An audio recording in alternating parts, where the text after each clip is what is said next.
Hello everyone, welcome back to my channel. তোমরা সবাই কেমন আছো? আশা করি সবাই ভালো আছো, সুস্থ আছো। তো আমিও ভালো আছি, সুস্থ আছি। তো আজকে আমি দেখাতে চলেছি সরস্বতী পুজোর 3 নম্বর মেকআপ। তো সেটা একটা সিম্পল খাদি শাড়ির সঙ্গে, মানে নেভি ব্লু শাড়ির সাথে একটা কলমকারি বোটনেক ব্লাউজের সাথে। এই ব্লাউজটা আমি অফলাইন থেকে নিয়েছি, নাহলে এটার লিঙ্ক আমি তোমার ডেসক্রিপশনে দিতাম। আজকে যে শাড়িটা, যে জুয়েলারিটা আমি পরবো, মানে হারের সেটটা, সেটা আমি অনলাইন মিশো থেকে নিয়েছি। সেটা তোমরা একবার লিঙ্কটা চেক আউট করে নাও ডেসক্রিপশনে। মানে যেগুলো অনলাইনে কিনি আমি প্রত্যেকটা ডেসক্রিপশনে দিয়ে দিই। আর দেখা যাক আজকে তোমাদের কাছে শেয়ার করে। আশা করি তোমাদের ভালো লাগলে প্লিজ চ্যানেলটা সাবস্ক্রাইব করো, একটা লাইক করে দিও, কমেন্টে বলো, তাহলে আমার একটু মোটিভেট হয়। তো দেখতে থাকো ভিডিওটা, কেমন লেগেছে ভিডিওটাকে শুরু করা যাক। অ্যাট ফার্স্ট এখানে দেখো, যাদের স্কিনটা খুব ড্রাই হয়ে যায় তাদের একটা সিরাম এখানে ইউজ করতে হবে।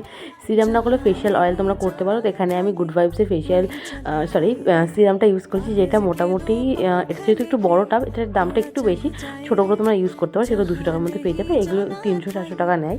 তো তারপরে এখানে দেখো একটা গিফট এসছে আমার জন্য। এটা আমার একটা মাইমা দিয়েছে।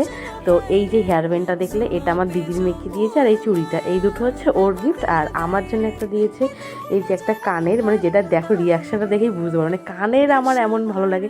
আর এই ক্লিপটা আমাকে দিয়েছে, আর এই যে কানেরটা দেখে যে রিয়াকশানটা বললাম না, কানেরটা কিন্তু খুবই কিউট।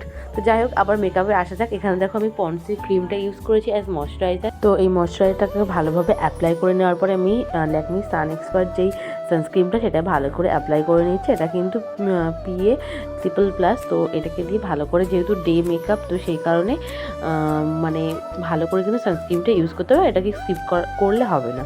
তো এটাকে অ্যাপ্লাই করে নিয়েছি আমি ভালোভাবে। তো আমার শাড়ির সাথে 3টে লুক দেওয়ার কথা ছিল, সেটা আমি দিয়েছি। এরপরে লাস্ট একটা লুক দেবো, সেটা হচ্ছে একটা চুড়িদারের সাথে, কারণ অনেকেই চুড়িদার পরে সরস্বতী পুজোর দিনে। তো সেই কারণে তো এখানে দেখো আমি সুইস বিউটির পোর মিনিমাইজার যে প্রাইমারটা, সেটাকে ভালো করে ইউজ করে নিয়েছি, যাতে আমার পোরগুলো সব লক হয়ে যায়। তারপর এখানে এটা দেখো পার্পেল যে শেডটা, সেই শেডটা আমি আমার যেখানে একটু ডার্ক স্পট আছে সেই সব জায়গাগুলোতে অ্যাপ্লাই করে নিয়েছি। খুব একটা ইউজ করার দরকার নেই যাদের ডার্ক স্পট নেই। তো আমার মনে হচ্ছে সকালে একটু হেভি বেসের জন্য এটা আমি ইউজ করেছি। তো দেখো ভালো করে আমি ব্লেন্ড করে নেওয়ার পরে দেখো আমার যে ডার্ক সার্কেলগুলো, সেগুলো খুব একটা ভিজিবল হচ্ছে না। তো তারপরে দেখো এখানে একটু আওয়াজ হতে পারে, কারণ আমি যখন ভয়েস ওভার দিয়েছিলাম পাশে একটু কাজ বাজ হচ্ছিলো বাড়িতেই, তো সেই কারণে একটু ভয়েস হতে পারে। তো তোমরা প্লিজ একটু ম্যানেজ করে নিও। তারপরে দেখো এখানে মার্সের যে হাই কাভারেজ ফাউন্ডেশনটা, সেটাকেই আজকে আমি ইউজ করেছি। কারণ এটা ইউজ করার পেছনে একটু কারণ আছে, কারণ অনেকেই না একটু হেভির মধ্যে মেকআপ চাই দিনের বেলা হলেও। তো সেই কারণে সেইটা মাথায় রেখে আমি এখানে আজকে বেসটাকে একটু হেভি রেখেছি। বাট দেখবে এটা স্কিনের সঙ্গে কিন্তু কিছুক্ষণ পরে আপনি বসে যাবে, মানে একটু টাইম দিতে হবে, মানে যাতে মেকআপটা বসে। আর আমি কিন্তু গলাতেও লাগিয়েছি, তোমরাও কিন্তু গলাতে দেবে, নাহলে কিন্তু মুখ আর গলা টোটালি আলাদা লাগবে। কানেও দেবে, যাতে কানটাও যাতে যত ব্লেন্ড করবো তত কিন্তু মেকআপটা ভালো বসবে। আর সবসময় কিন্তু বিউটি ব্লেন্ডারটা ভিজিয়ে নিয়ে এক্সেস জলটা চিপে ফেলে দিয়ে দেন সেই বিউটি ব্লেন্ডারটা দিয়ে মুখে অ্যাপ্লাই করা উচিত। দেন আমি এখানে সুইস বিউটির হাই কাভারের যেই কনসিলারটা, সেটা একটু চোখের ওপর যাতে আই বেসটা আমার ঠিকঠাক হয়, আর চোখের নিচে হালকা একটু ডার্ক স্পট, মানে হালকা একদমই।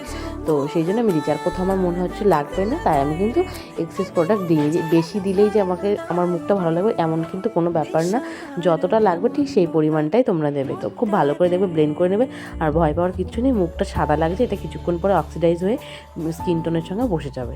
তো তারপরে আমি ল্যাকমির যে লুজ পাউডারটা, সেটাকে আমি ইউজ করে নিয়েছি খুব ভালো করে আমার চোখে।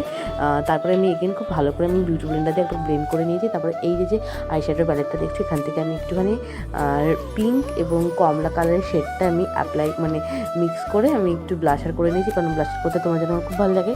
তো তারপর এখানে রিকোডের গ্রিপ স্প্রেটা আমি অ্যাপ্লাই করছি। এখানে কী গান করছি তোমরা যদি বুঝতে পারো তাহলে কমেন্টে অবশ্যই বলো। তো তারপর দেখো যে আমি বেস মেকআপটা সেটাকে লক করে নিলাম। তারপরে নিউডের এখানে যে আমি একটা আইশ্যাডো কিনেছিলাম অনলাইন থেকে, তোমরা তো জানো, এটা লিঙ্ক আমি আগেই দিয়েছি, যদি লাগে কমেন্ট করো, আমি আবার পিন কমেন্ট করে দেবো। তো তারপর এখানটায় আমি একটা ব্রাউন না, এটা একটা মরবি রেড কালারের নিয়ে আমি খুব ভালো করে ট্রানজিশন লাইনটা করে নিয়েছি। তো যতটা তোমরা ব্লেন্ড করবে আই মেকআপ কিন্তু ততই ভালো হবে। আমি বলবো রেগুলার বাড়িতে এটা প্র্যাকটিস করলে কিন্তু খুব একটা অসুবিধা হয় না। তো যত ব্লেন্ড করবে ততই কিন্তু ভালো লাগে। তারপরে দেখো আমি আরেকটা মেকআপ ব্রাশের মাধ্যমে এখানে হালকা একটু ব্রাউন কালারের শেড নিয়ে আমি একটা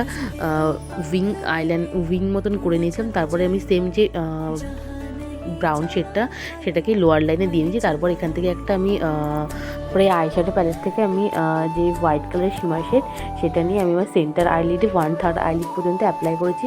দেন এখানে সুইস বিউটি আইলাইনার নিয়েছি, সেটাকে দিয়ে আমি আজকে অনেকদিন পরে কিন্তু একদম আপার লাইনে আমি আইলাইনার করছি, কিন্তু একটু ঠিকভাবে করেছি আর উইং করিনি, আমার আই লেন্থ অনুযায়ী আমি এটাকে রেখেছি।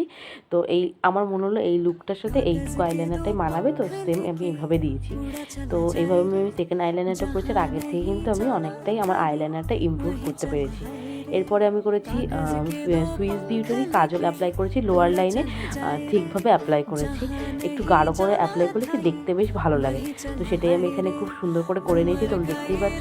তো তোমরা কিন্তু রেগুলার বেসিসে যদি এইভাবে করো তাহলে কিন্তু মেকআপ করতে খুব একটা অসুবিধা হবে না। আর সকালে যদি অনেকেই আইলাইনার পরতে চাও তারা কিন্তু কাজল পরতে পারো। দেন এখানে আমি সুইস বিউটিরই মাস্কারা ইউজ করেছি। আজকে কিন্তু অনেকগুলো প্রোডাক্টই আমি সুইস বিউটির অ্যাপ্লাই করেছি, তোমরা দেখতেই পাচ্ছ। তো ভালো করে আমি দেখো মাস্কারা ইউজ করে নিয়েছি, আর আমাকে খুব তাড়াতাড়ি ভাবছি আইল্যাশ পরাটা শিখতে হবে, কারণ এটা আমি এখনও পরতে পারি না। তো ভাবছি এটা পরবো। তারপরে দেখো চোখের অবস্থা, এখানে দেখো আমার জল পড়ছে, যেটা রেগুলার বেসিসে হয়। তারপর এখানে এই যে একটা আইশ্যাডো প্যালেট দেখলে এখান থেকে যে একটা হোয়াইট কালারের শিমার শেড আছে, সেটা অ্যাজ আমি হাইলাইটার বেস ইউজ করছি। তো নোজে, ঠোঁটের ওপরে, চিক্সে সব জায়গাতে খুব ভালো করে অ্যাপ্লাই করে নিয়েছি।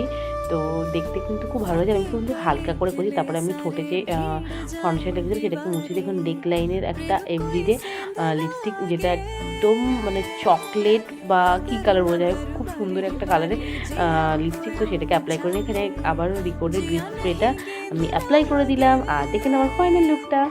তো আজকের আমার এই সরস্বতী পুজো স্পেশাল মেকআপ লুকটা তোমাদের কেমন লেগেছে সেটা প্লিজ কমেন্টে জানিও।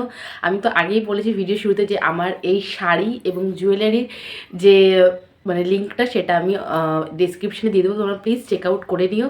কারণ এই দুটোই আমি মিশো থেকে নিয়েছি, আর ব্লাউজটা আমি অফলাইন থেকে নিয়েছি, নাহলে আমি এটাও তোমাদেরকে দিয়ে দিতাম। তো আমার লুকটা তোমাদের কেমন লাগছে সেটা প্লিজ জানিও। আর আজকে আমি এটা একটু আর্ট পৌড়ে টাইপ স্টাইল করেছি, আমি পরে তোমাদেরকে পুরোটা দেখানোর কেমন লাগলো প্লিজ একটু কমেন্টে জানিও। আমি এত কষ্ট করছি শুধুমাত্র তোমাদের জন্য, তোমরা একটা লাইক করলে আমার একটু ভালো লাগে, কমেন্ট করলে আমার ভালো মোটিভেশন হয় যে আমার ভিডিওগুলো মানুষের পছন্দ হচ্ছে। তো প্লিজ তোমরা একটু জানিও।